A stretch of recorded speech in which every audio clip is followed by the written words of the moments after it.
guys, it's Ty and welcome back to my channel.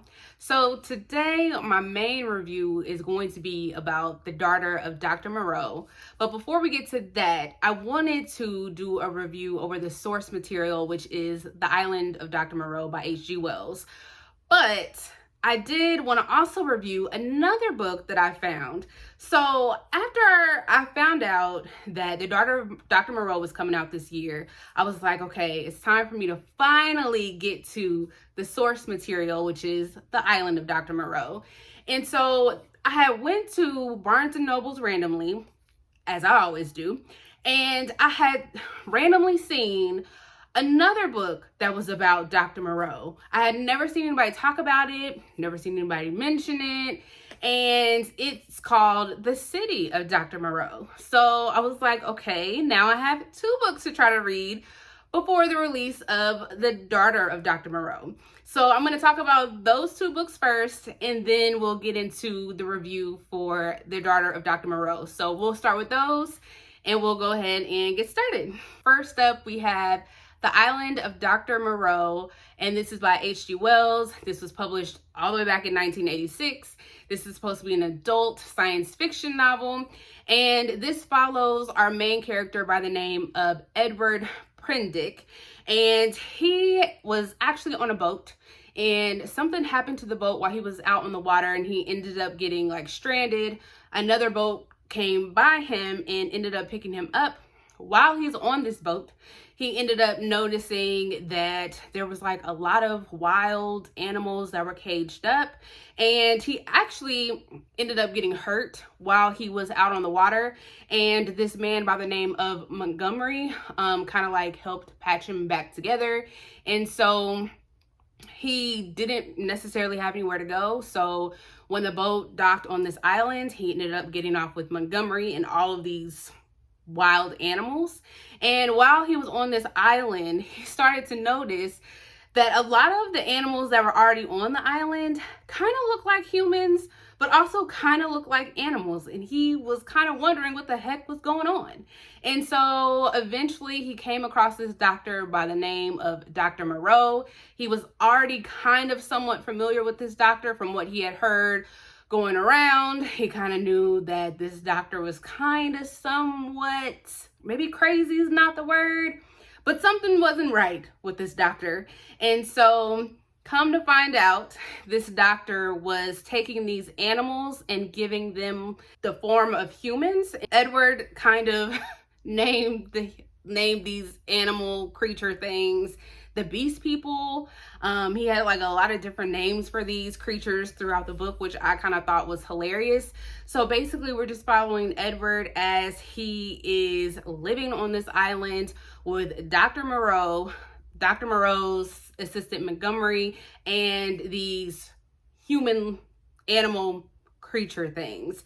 At a certain point in the story, Edward is trying to get away from Dr. Moreau because he's not sure whether or not he can trust this doctor, and he has to interact with these creatures, and he learns that they are very much more human than they are animal, and they can talk.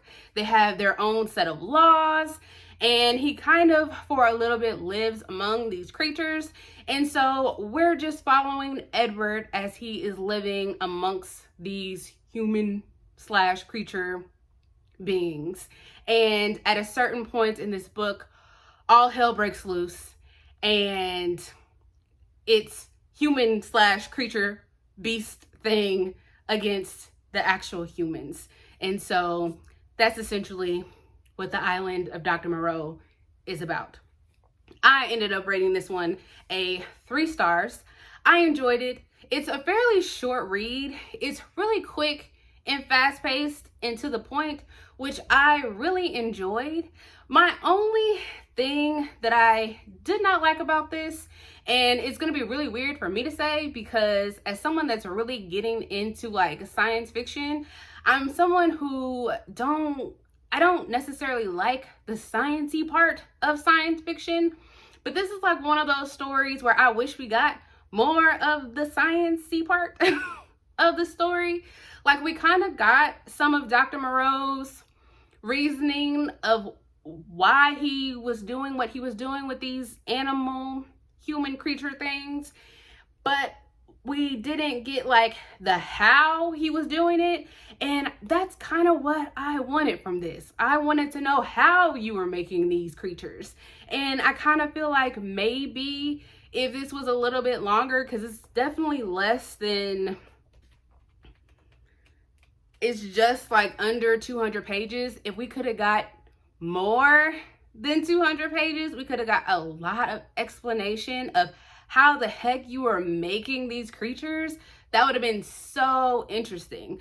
But other than that, I thought this was pretty entertaining, especially when Edward was out there interacting with these beast people is what he kept referring to them as. I thought some of this was kind of funny, but I really did enjoy this story. I enjoyed this way more than the other two books that we're gonna talk about, but yes, this was a really good place to start. So if you guys have not ever read The Island of Dr. Moreau, I would definitely pick this one up. The copy that I actually have here, if anyone is interested, because I love this copy that I have. This is the SF Masterworks, and I have been slowly trying to collect a lot of the SF Masterworks science fiction books that I want to read. I'm trying to collect them in this sort of edition. So, but yeah, I went off on a tangent there, but if you guys are interested in picking this one up, I definitely would. Now, going into the other books that I'm going to talk about, do you need to read this? No, but I think it definitely will give you some background, because some of these characters that are in this story definitely show up in the other two stories that I'm going to talk about next. So then the next one that I picked up was The City of Dr. Moreau by J.S. Barnes. This is the one that I randomly saw in Barnes & Nobles that I have never heard anybody say anything about. Never, ever. Not ever. And so I was really excited about this one because this is supposed to be an adult, again, science fiction. Believe this one is supposed to lean more towards the horror side. So I was really excited about this one, again, because I had never heard anybody talk about this one, more to do with Dr. Moreau. And so this one is supposed to actually take place after the events of what took place on the island. So Dr. Moreau is supposed to be back in London, and the very first chapter or two is great. Like, how this book opens up is great. So there's a group of people. I think it's like a priest, a journalist, and like 4 other people. And their mission is to try and get Dr. Moreau to retire. And so they're trying to go to his lab, and they go there one night and they are attacked by like this creature that is this like humongous black dog that has the shape of a dog, looks like a dog, but it has the face of like a baby. And they're attacked, and Moreau is there, and it's like this whole big crazy scene. It starts off so great, and then it stops. It stops being great. I ended up DNFing this one. I DNF'd this one about 120 pages in. It got so boring. It was so boring. Listen, every time I picked this up, I was falling asleep. I don't really know what actually happened in this book. I didn't even have the desire to flip through the end to see what happened. All I do know is that Dr. Moreau shows up, obviously, because they're trying to get him to retire. That's all that I know as far as like what the plot is supposed to be. And I did get to the point where they are trying to build a city in London, but I don't really know anything besides that because I just couldn't get through it. I do know that Montgomery, his assistant, I think shows up in this one. It's either Montgomery or Edward. No. Edward, I'm sorry. Edward shows up. So the guy that was on the island in the original The Island of Dr. Moreau shows up and kind of tells his story of what happened on the island. He shows up in this story, and that's as far as I got. So if anyone has read this one, please let me know down in the comments if it gets better after 100 pages, but I was bored. But, I mean, it had a really good 20 pages in the beginning. It was creepy. I could definitely see like the horror vibe. But after that, it just went downhill for me. Like every chapter, it was introducing a new set of characters. They were going to like different locations. I could kind of see that the author was probably setting up a whole lot of stuff, but he was taking a long time to do it, and he was bringing in a whole bunch of characters, and I didn't have time to wait. So I just had to put this one down. So unfortunately, this one was not for me. I wish that I could give you guys more than that, but I just could not force myself to do it. So I'm sorry. That's all that I have. And then last, we have my most anticipated read, and that is The Daughter of Dr. Moreau by Silvia Moreno Garcia. And again, this is supposed to be an adult sci-fi. I think it's still sci-fi. And this one follows our main character, Carlotta. I think it's Carlotta, and she and her father are living at this hacienda house on the Yucatan Peninsula. And at the beginning of the story, Dr. Moreau is looking for a new assistant, and he actually ends up getting an assistant by the name of Montgomery, which is the same name, same character from the original The Island of Dr. Moreau. And so we also find out that he, of course, is still doing his research. He's making these human/animal creatures, but in this story they are called hybrids, and he is making these hybrids specifically for this man by the name of Lizaldi. I hope I'm saying his name right. That's how I said it in my head. But Lizaldi is wanting these creatures made because he wants to use them as workers to cultivate sugar. Dr. Moreau actually had different plans for these hybrids, but because he's getting his money, his funding from Lizaldi, he's just going to go ahead and make these hybrids for him so that he can go ahead and continue to get his money. So we find out that these hybrids are having some issues because they're not being developed like they should. They're having all these issues. They're not living as long as they should. They're having like these muscle spasms and twitches, and they're just falling apart. And he has two hybrids that actually like live in the house as if they're humans. And I guess because they look more human, you could definitely tell that they're animals, but they have more human features. So Dr. Moreau knows that he can create functioning hybrids, and so he's working really hard to try to tweak these hybrids to make them good enough for Lizaldi. But Lizaldi is growing very impatient and has been threatening to stop funding this research if Dr. Moreau is not able to get this right. And so he tells Carlotta that he might not be getting any money, and if he dies, he's not going to have anything to leave her. So he tells her that she's going to have to start thinking about settling down and getting married so that they can be financially stable. So one day, Lizaldi's son actually comes out there to the house, and she basically tries to woo him. He tries to woo her. Dr. Moreau thinks this is great, especially because it's the son of Lizaldi, the guy that is giving them all this money in the first place. So the story is basically us watching Carlotta try to woo the son of the man that is giving him the money for the research. And then we also kind of see Carlotta kind of flirt like back and forth with Montgomery, Dr. Moreau's assistant. And we are also kind of finding out the true nature of Dr. Moreau's research. Now, I ended up giving this story a 2 stars.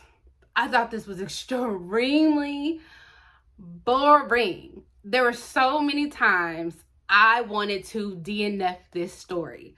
Oh my gosh. This was so boring, so dull, so dry. Oh my God. This was so boring. I just cannot stress how boring this was. I don't know what I expected from this, but I didn't expect it to be this boring because it was boring. It was dull. This was not it. Not at all. I don't know if I expected this to have a little bit more action in it. I don't think I expected it to go in like the romance direction that it was going in. I don't know what I thought this was. But when I read The Island of Dr. Moreau and somebody tells me that this is inspired by The Island of Dr. Moreau, I thought I was going to get more of that. Now, it does, you can, obviously, it takes inspiration from The Island of Dr. Moreau, clearly. But it just doesn't have the same, like, vibe, feel, tone at all. I didn't get it. Now, I will say, the last, like, 100 pages, it was great. Getting to that 100 pages, not so great. The one thing that I will say that I liked that this had, that the original did not have, was the explanation of how Dr. Moreau was making these hybrids, creatures, things. I did like that. I liked the conversation of that. I liked the explanation that we got. That I did enjoy. Anytime we were talking about that, I was here for that. Everything else, I did not care about at all. Every time I had to pick this up, I just literally thought it was a chore. I did not care for it. I didn't care about I didn't care about the characters. I didn't care about like the relationships that were forming. I didn't care about like the hybrids and like nothing about this. Even when I was done with it, I literally didn't think about it again. This just, no. I unfortunately, no. Not at all. And this is so unfortunate for me because I really enjoyed Mexican Gothic by Silvia Moreno Garcia. That's the only thing that I've read.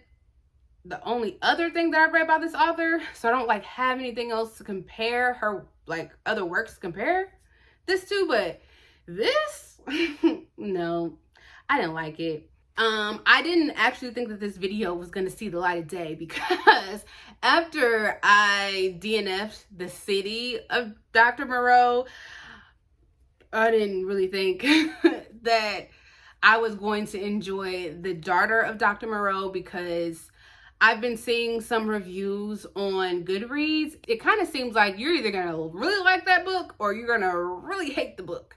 So me, I just didn't like it. Some people probably will. If it's your thing, it's your thing. It just did not work for me. I would honestly have to say that this source material, I mean, I did give it a 3 stars, but 3 stars isn't bad. I still enjoyed it.